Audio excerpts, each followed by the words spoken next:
creating some spooky houses for Halloween. H.E. McCracken Middle School held a cardboard house design contest as a way to get kids excited to read. We do a scary stories unit in the media center, so we get kids interested in scary stories. I am all about getting kids into books, and this is a great time of year to get them excited about reading scary stories. We also have a lesson coming up where they're writing scary stories and just triggering that part of their imagination. For the competition, the houses had to have a fall theme or be spooky. Students had fun adding scary details to their houses, like gravestones, skeletons, and even a UFO. This is plastic from like this folder I found, and this is just clay.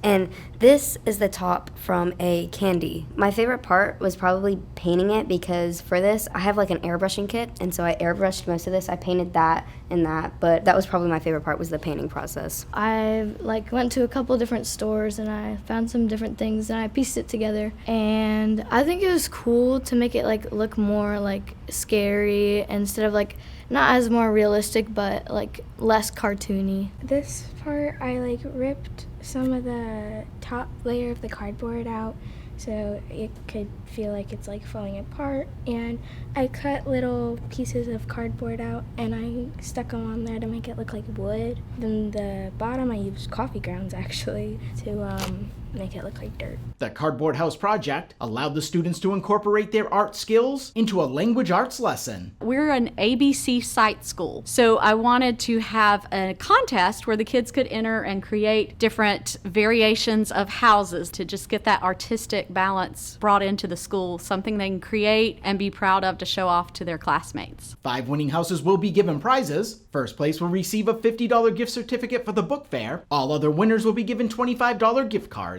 At H.E. McCracken Middle School, Ron Lopes, Beaufort County School District.